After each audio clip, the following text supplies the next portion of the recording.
En este videito vamos a ver un poco de qué son los documentos comerciales, qué tipo tenemos y qué características tiene cada uno. En general, los comprobantes comerciales son comprobantes de las operaciones que se emiten como medio de prueba. Es decir, que nosotros teniendo ese documento en nuestras manos garantizan que nosotros realizamos realmente esa operación. Con lo cual, como características tenemos que respaldan un hecho económico, ya sea que nosotros hayamos hecho una compra o una venta, por ejemplo, respaldan esa compra o venta que nosotros decimos que hicimos.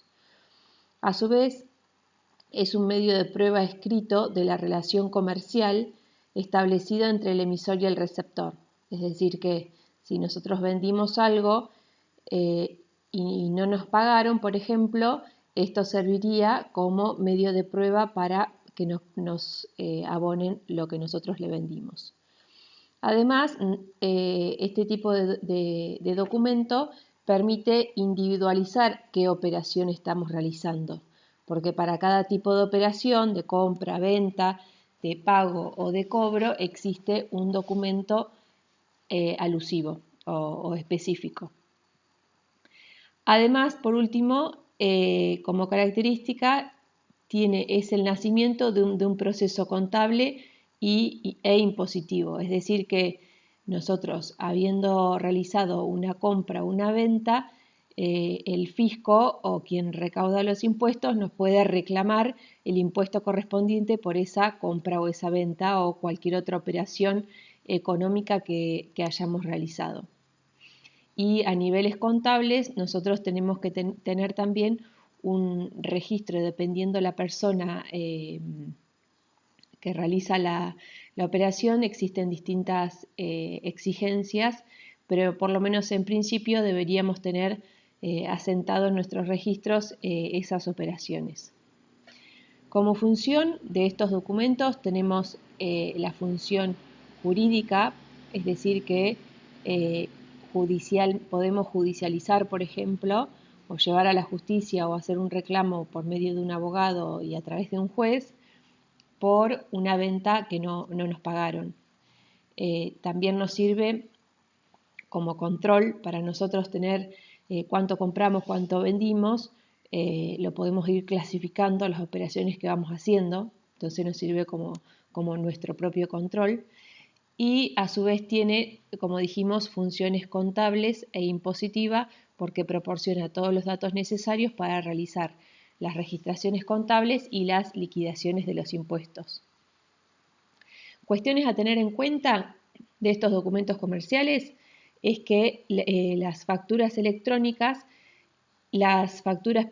deben ser electrónicas, excepto en el caso de los monotributistas sociales o los transportistas. Tienen que ser emitidas por la página de la AFIP o si tenemos un sistema de facturación, tiene que estar alineado y con los requisitos que exige la AFIP en este caso, que es el ente nacional que es el que delimita estos criterios de facturación. Los documentos, cuando son electrónicos, obviamente no se pueden modificar, pero en caso de que sean en papel, como por ejemplo un remito o un recibo, no se puede enmendar ni la fecha ni el importe, porque entonces perdería validez. Si yo firmo un recibo que recibí 1.000 pesos y alguien le agrega un 0 adelante o un 0 atrás, o un 9 adelante, cambia totalmente la validez de ese documento porque no es lo que yo recibí, por ejemplo. Entonces, por eso, o si yo les digo que lo recibí hace un año, lo recibí hoy, es diferente también, con lo cual ni la fecha ni el importe podemos enmendar. Además, todos estos documentos comerciales deben ser guardados por 10 años. Ahora vamos a ver algunos ejemplos de documentos comerciales. Empezamos con la factura A. La factura A puede ser por una compra que hayamos realizado, una venta que hayamos realizado o un servicio que hayamos prestado o que nos hayan prestado. O sea, dependiendo si nosotros somos los emisores de esta factura o los receptores de la misma. En este caso, la factura, o en el caso de la factura A, tiene que estar siempre realizada de un responsable inscripto en el IVA a otro responsable inscripto en el IVA. Y tiene el importe del IVA detallado, discriminado en la factura. Como vemos, esos 112,83 es el IVA discriminado de la factura. Como vamos a ver en todas las facturas tienen una letra en la parte superior en el medio y tienen dice si es una factura o qué tipo de documento es, y tienen en todos los casos un punto de venta que se llama, que son los primeros 4 o 5 números antes del guión o la primera parte, y otros 8 o 9 números detrás del guión, que son el número de comprobante. Entonces tenemos la primera parte, el punto de venta, y la segunda parte, el número de comprobante. Por ejemplo, cuando uno va al supermercado, cada línea de caja tiene un punto de venta diferente, por ejemplo.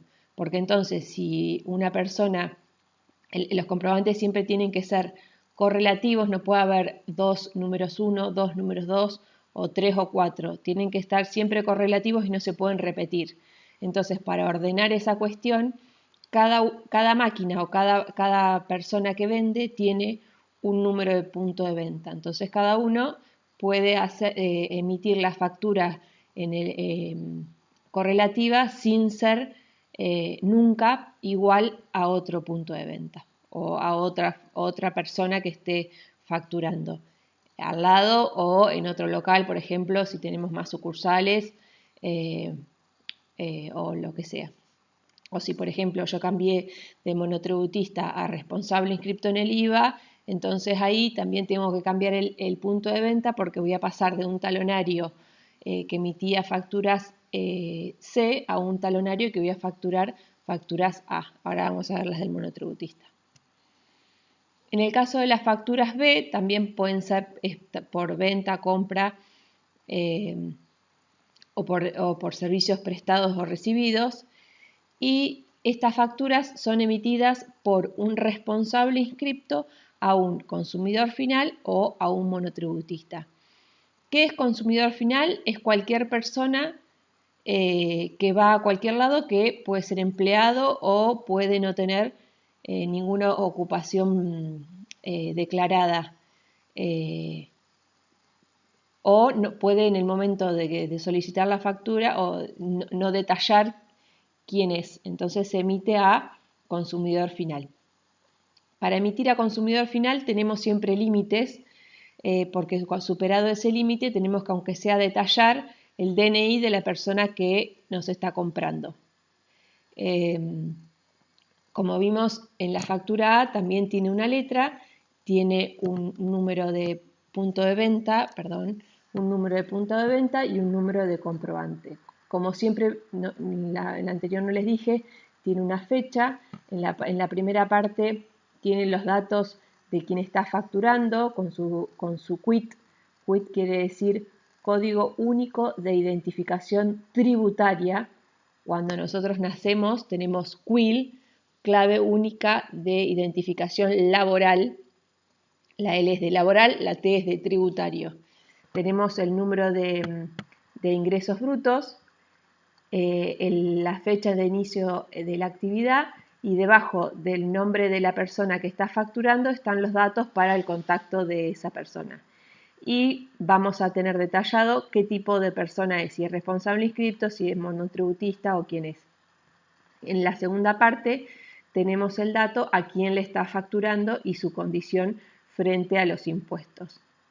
En este caso, la factura B, por más que sea una persona responsable inscripto que tiene en su detalle de compras todos los productos con el IVA, cuando va a hacer una factura al consumidor final, el IVA no se detalla, sino que se contiene dentro del importe.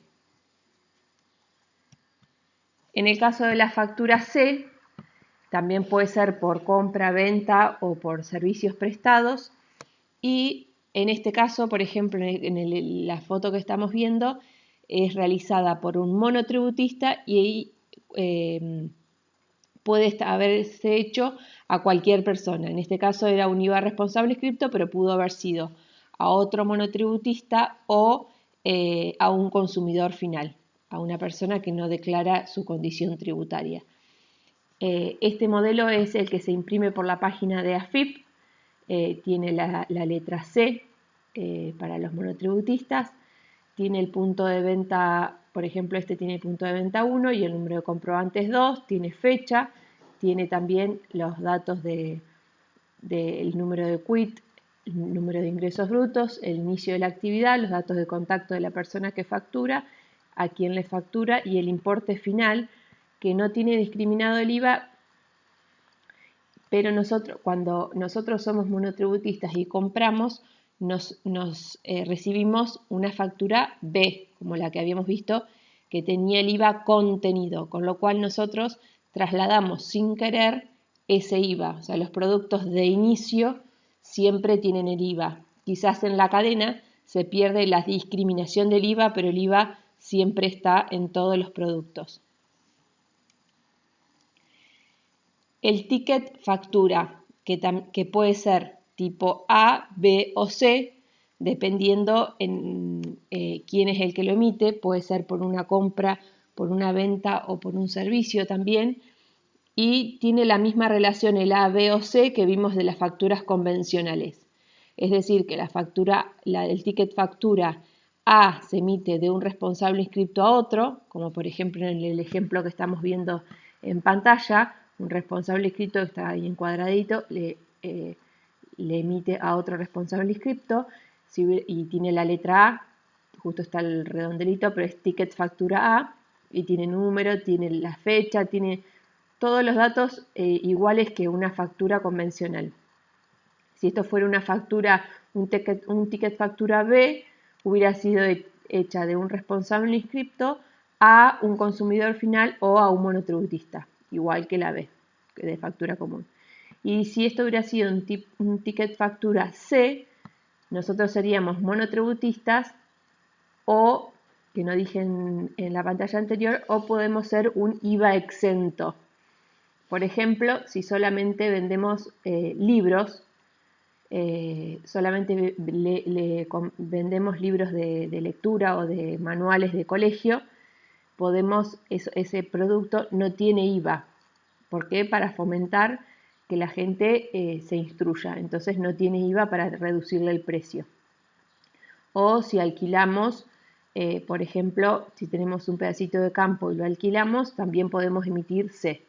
Probablemente no emitamos un ticket, sino que vamos a emitir una factura común. ¿Por qué? Porque el ticket factura, cualquiera sea la letra, se emite en el caso de comercios con consumo masivo, como puede ser un supermercado, una estación de servicio o si tuviéramos, por ejemplo, el caso que dije, una librería, seríamos también de consumo masivo y podríamos emitir un ticket. No en el caso de un alquiler, de un arrendamiento de campo, por ejemplo, vamos a emitir una factura común porque no es consumo masivo. La nota de crédito, que también puede ser A, B o C, siempre está asociada a una factura ya emitida. Si nosotros emitimos una factura A, vamos a hacer una nota de crédito A. Si hubiéramos emitido una factura B, hacemos una nota de crédito B. ¿Por qué? Porque nosotros, el que emite, va a tener la misma condición tributaria, si es A un IVA responsable inscripto, si es C un monotributista, por ejemplo, y se va a emitir a la misma persona, porque es la misma, es la factura que está asociada. Y en este caso, nosotros para hacer una nota de crédito vamos a disminuir un importe o en importe o en cantidad la factura original. Existen casos en donde, por ejemplo, tenemos bonificaciones por pronto pago. Entonces, en ese caso, nosotros ya emitimos la factura del importe full o el importe común y en el momento en que la persona nos paga antes del plazo, por ejemplo, podemos hacerle una nota de crédito por esa bonificación. O si nos devolvieron mercadería por alguna razón, también le hacemos una nota de crédito que está asociada a una factura. El formato y la información contenida de la nota de crédito es exactamente igual que la factura respectiva, solo que es una nota de crédito, es decir, que resta de la factura original. En el caso de la nota de débito, al revés de la nota de crédito, este documento adiciona un importe a la factura original. También tiene la misma secuencia de letra en función a la factura emitida originalmente. Y existen, puede ser, por ejemplo, en este caso, en el ejemplo es el emisor de la factura, en vez de hacerle la percepción del impuesto a los ingresos brutos dentro de la factura, elige hacer una nota de débito por esa percepción del impuesto. Entonces es un importe que le adiciona a la factura original. Pudo haber sido un traslado de fletes, por ejemplo. Yo hago la factura por la mercadería que yo vendo y hago una nota de débito por el flete que yo pagué en lugar de. Pero como yo no me dedico a hacer los fletes, sino que es alguien que me lo hace y me factura, yo traslado ese gasto por medio de una nota de débito. Entonces no mezclo lo que yo vendo del adicional que estoy trasladando. Lo mismo que puede ser, por ejemplo, cuando tenemos intereses por mora. No pagué dentro del plazo, entonces empiezan a correr los intereses por mora. Esos intereses por mora los puedo trasladar a mi cliente por medio de una nota de débito. Como yo no soy una financiera que me dedique a vender intereses o a ganar plata por los intereses, yo genero una nota de débito asociada a la factura original del producto que vendí por los intereses que se generaron por haber pagado fuera de término. Acá vemos un ejemplo de un remito. Hasta ahora los documentos que vimos son obligatorios en cualquier operación económica. En el caso del remito no es obligatorio, sin embargo es bastante necesario cuando compramos mercadería o cuando vendemos mercadería. El remito no es válido como factura, o sea, no es un documento que me genere cuestiones impositivas como las facturas y notas de débito y crédito que vimos antes. Este documento, como dijimos, no es válido como factura y no es obligatorio, pero sirve mucho para garantizar la transparencia de mi operación. Lo emite la persona que vende un producto en general, no es por servicio, sino por un producto, y en este documento se detallan las cantidades y calidades o características de la mercadería que se va a entregar, se adjunta la mercadería que se va a entregar y la firma como recibida la persona que recepciona esa mercadería. La persona que recepciona la mercadería tiene que chequear cantidades y calidades de lo detallado en el remito, porque entonces después nos van a facturar cosas que no nos entregaron. Y si nosotros tenemos el remito firmado, nadie nos puede decir yo no lo recibí o no lo recibí bien, sino que este remito, si está firmado y conformado sin observaciones, luego puede ser que no podamos hacer ningún reclamo porque está conformado. No puedo decir después me vino roto o no andaba o sí, dependiendo de la relación que tengamos con nuestro proveedor. Pero podríamos tener inconveniente en caso de haber firmado el conforme sin observaciones. Podemos ponerle recibido sin prueba, por ejemplo, si es alguna cuestión electrónica, o recibido los bultos, no chequeado no sé qué, podemos poner observaciones si nos dejan. Pero es un documento, como les digo, que no es obligatorio, pero es súper necesario porque entonces no está la disyuntiva, yo te lo traje, no me lo trajiste, me diste menos o no me diste, o sea, es un documento que garantiza al vendedor que están recibiendo la mercadería, por ejemplo, y que el fletero no se quedó con parte, y el que compró se garantiza de que después le van a facturar exactamente los mismos productos que recibió. La orden de compra tampoco es un documento válido, tampoco es obligatorio, lo emite el que compra y se le entrega al proveedor. En general lo hacen el remito es más regular, en cambio la orden de compra quizás las empresas más grandes lo hacen, y en él también se detallan todas las cantidades y calidades y el precio acordado con el vendedor. Entonces lo emite el que compra y se lo entrega al vendedor. El vendedor después, cuando entregue la mercadería, va a hacer su remito correspondiente y el comprador va a firmar el conforme. Pero este sería, arrancamos desde la compra, que nos mandan la orden de compra, donde detalla lo que voy a comprar.